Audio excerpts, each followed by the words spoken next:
Right, so once you've loaded up the program, this is what you'll see.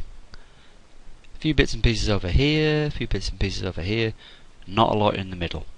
So the first thing we're going to do is we're going to open up a file. So I'll click once on the File menu, and then go to Open Using Browser. This gives you a little thumbnail of all the different options, all the different planets if you like. So I'm going to choose this one here, and click once on it, and click on OK.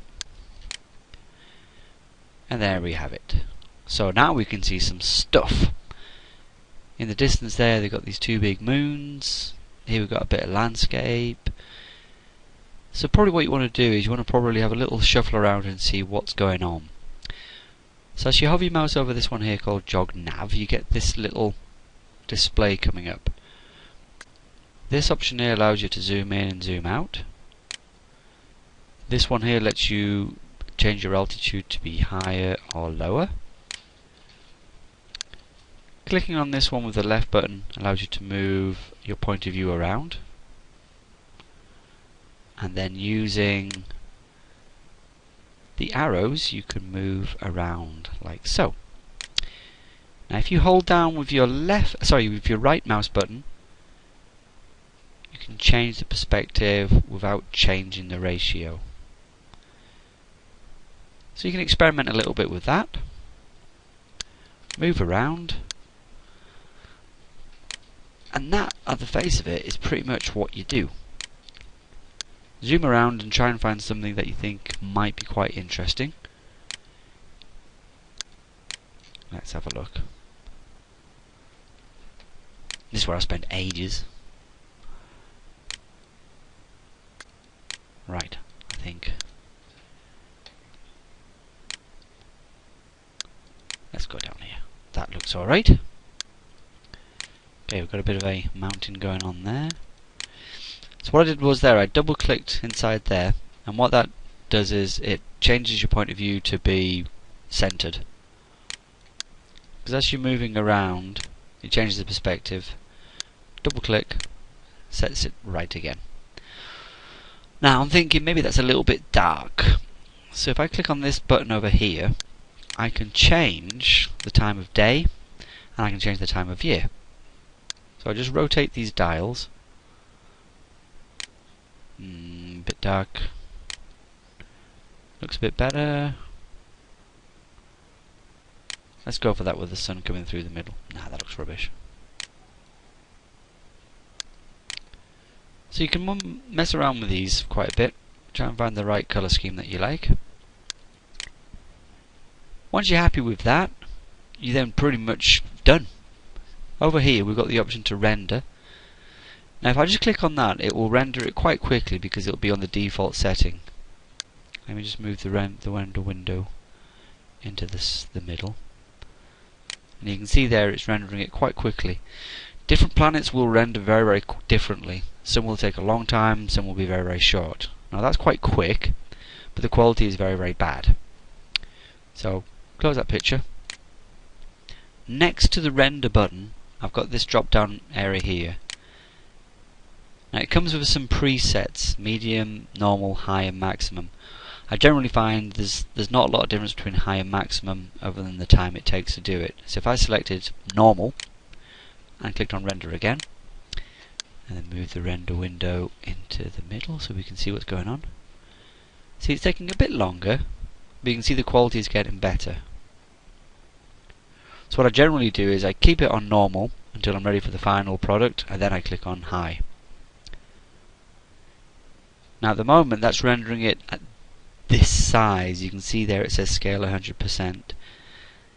If you find something that you think it looks really, really good, you might want to render it much larger. I'm just going to stop that so we can continue. From the render options, you've got the ability here to change the settings. Now at the moment there's no presets there, so I can add a new one. And what I've found is the anti-aliasing, normally if you set that to 3, and if you set the geometry detail to 3, that gives you quite a good result. And here you can change the size of your image, so you can mess around with some different options there to find out the best image for you. Won't worry about that for the moment, that's something to experiment with. So that's the basics of it. When you start getting more into it, you can start adjusting things. You can change things like how the stars are looking. Again, it comes with some quite nice presets. Say OK. You can change what the sun looks like. You can change or add more than one moon. You can change the atmosphere. You can change the water. Pretty much you can change anything. So the best thing to do is just experiment with these different options. Have a little fiddle around with what happens when you make some changes.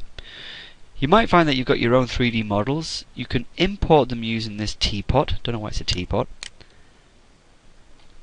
Comes with your standard window there. It says it accepts quite a few different formats. What I found is it only really works very well with like OBJ files or 3ds files. So if you're using 3D Studio Max, you probably want to convert it into one of these different formats for it to work. I think that's pretty much it. It might come with some standard images already. The quality of these is pretty low, but I'll just put it in this UFO just for fun. So I say OK. I then drag it into my scene. And then you get these options here to move it around. Let's move it a bit further in. And let's rotate it so it looks like it's actually flying. That's going to be huge. Let's make it smaller. Move it back into the foreground. And just do stuff really. Now it doesn't handle things so well if I'm honest, but you do get this option here to create what's called a stamp. So rather than dragging that in each time, I can just duplicate it. Okay, awesome. Let's render that up. Move that into the middle so we can see what's going on. Now this might take a little bit longer because it's got some extra stuff to handle. It's not too bad. Now it's still like just on a normal setting, so the quality isn't fantastic. But you can see it's not too bad. And there's our UFO coming through. And that's pretty much it really. There's a few extra bits and pieces that I haven't really explored if I'm completely honest. You can do animation, you can do like walkthroughs of different places. My computer's pretty rubbish, so the animations take forever and a day, so I've never really bothered with those. But the option is there if possible if you wanted it. You can import stones, bits and pieces that you want to have a little play around with. That's pretty much the level of what I use it for. Yeah, have a go, see what you think.